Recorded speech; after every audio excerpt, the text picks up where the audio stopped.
forget to subscribe my channel Hang Duk Mana. Sas. Assalamualaikum, selamat datang lagi ke channel Hang Duk Mana. Mari kita dengar respon Datuk Loma Adam terhadap keputusan PRK Kemaman. Sebelum tu, saya baca sedikit dekat masa kini ni. Samsuri layak jadi Perdana Menteri, kata Dr. Mahathir.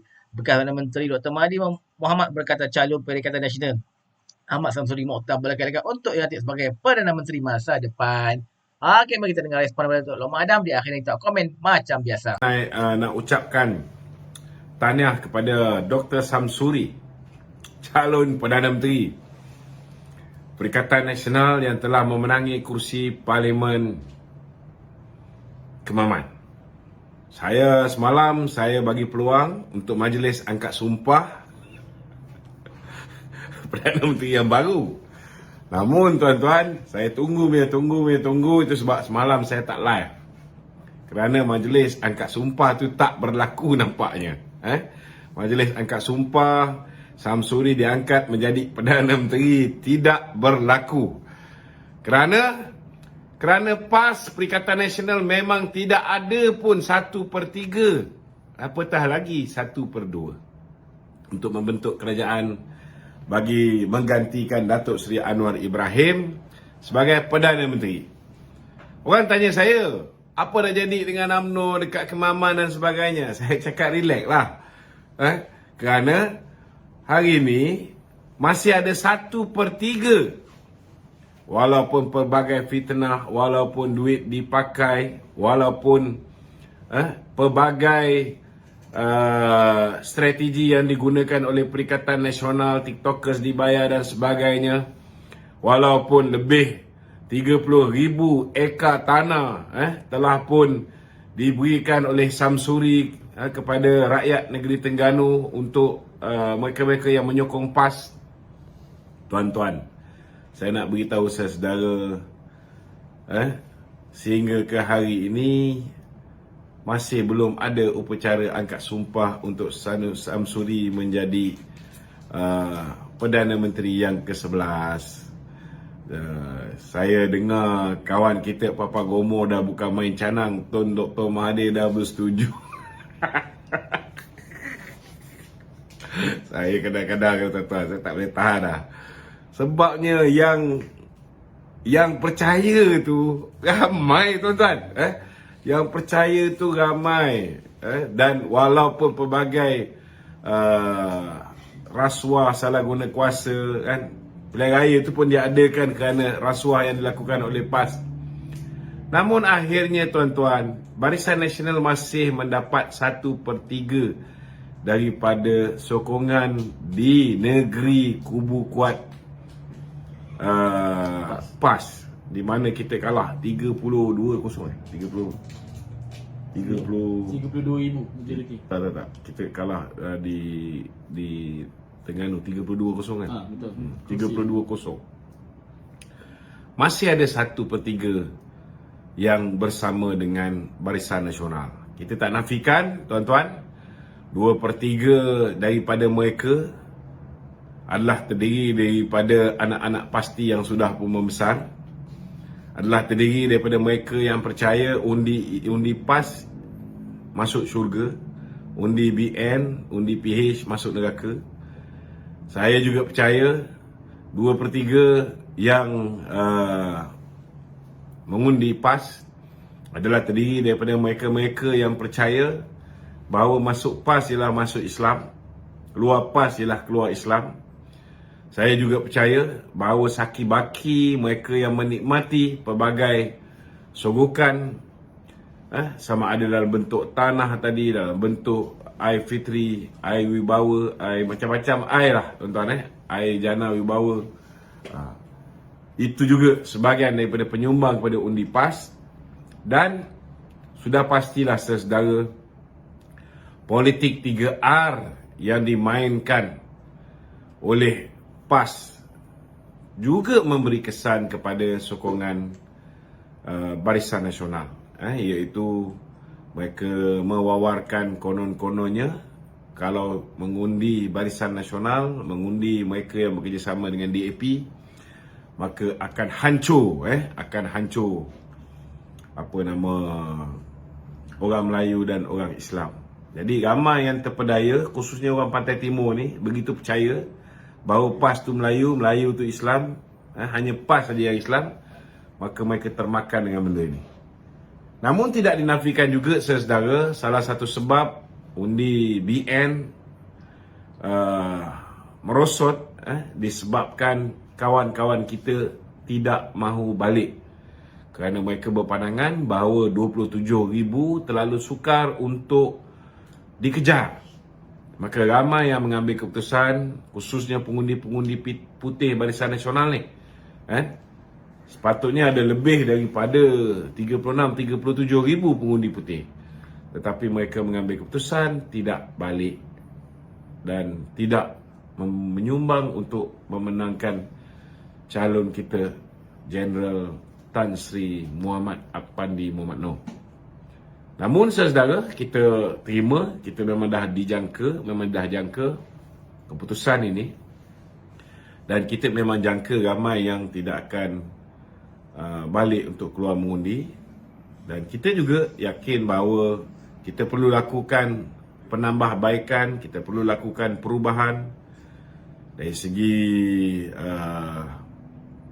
usaha untuk menarik golongan muda umpamanya, kita perlu buat perubahan ini. Kita perlu dilihat lebih meremajakan parti, menawarkan kepimpinan baru, dan macam-macam usaha perlu dilakukan di pihak parti, khususnya dalam usaha untuk memenangi hati rakyat melalui media sosial dan sebagainya. Kita masih lagi jauh ketinggalan berbanding dengan kekuatan keuangan dan iltizam yang ada pada Perikatan Nasional yang kita tak boleh nafikan. Memang mereka ada kelebihan bab ni, terutamanya di TikTok dan sebagainya, yang hari ni menjadi medium anak-anak muda.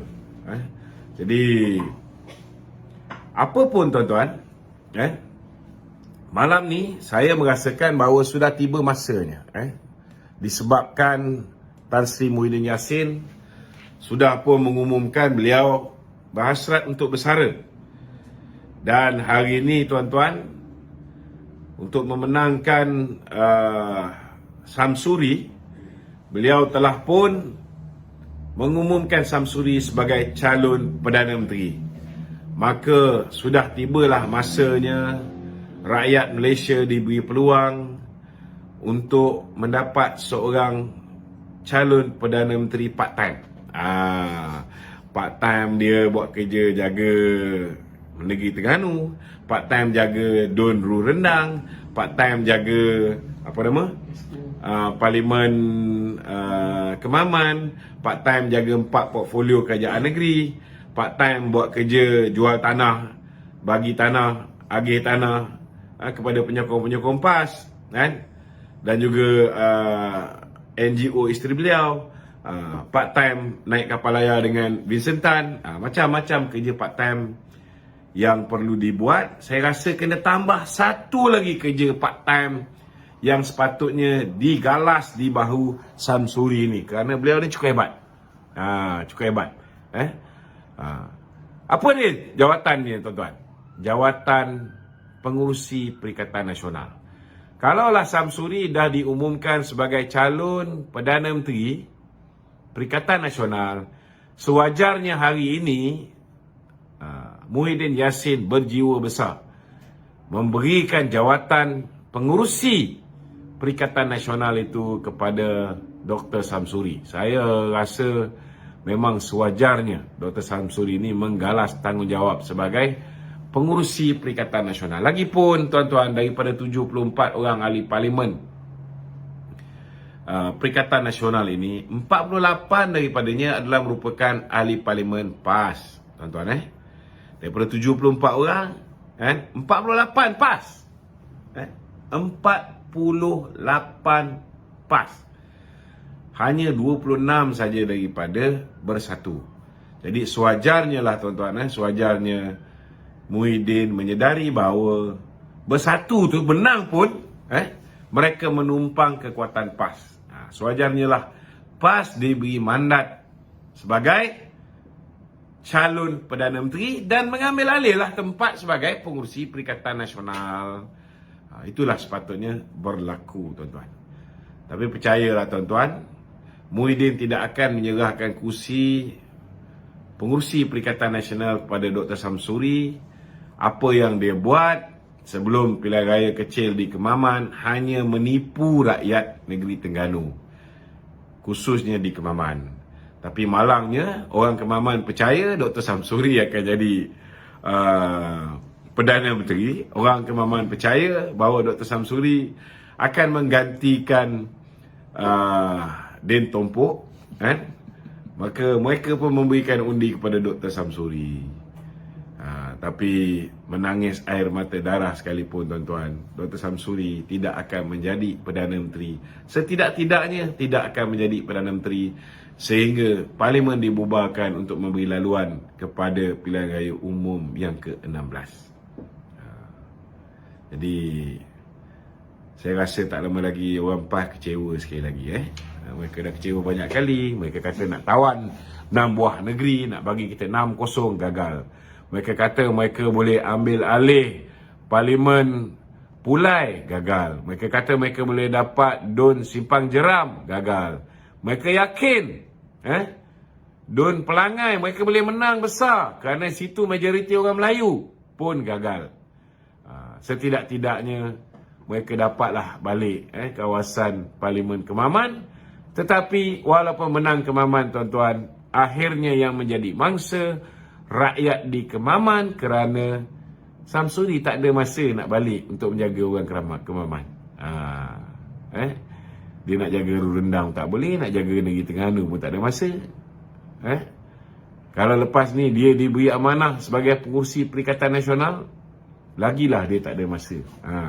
Itu sebab saya begitu yakin bahawa Muhyiddin tidak akan menyerahkan pengurusi Perikatan Nasional kepada Samsuri, seperti mana yang dia kata Samsuri lah bakal calon Perdana Menteri selepas ini. Kalau betul apa yang dia cakap tu, dia bukan seorang pembongak ataupun pembohong, sewajarnya lah kursi tu diserahkan kepada Samsuri. Itu ulasan saya dalam mukadimah ni. Okey, tuan-tuan, komen saya lah kalau kita tengok dekat TikTok ke dekat mana-mana ke, tuan. Uish, dia duduk canang lah. Bakal calon Perdana Menteri ni nak kat sumpah lah, apalah. Saya tak tahulah bila nak kat sumpahnya. Mungkin 45 Ogos lah kot. 45 Ogos pun dah lepas. Tapi itulah dia orang mungkin bagi harapan palsu dah dekat-dekat penyokong-penyokong PN ni. So, dia orang suka bagi harapan-harapan yang tak muncul-muncul ni. Nak jadi menteri, tunggulah PR16 ni lawan lah. Tengok siapa yang layak untuk jadi Perdana Menteri. Okey, tuan, mari terus mencokong kerjaan Pada Dapat Ibrahim. Assalamualaikum.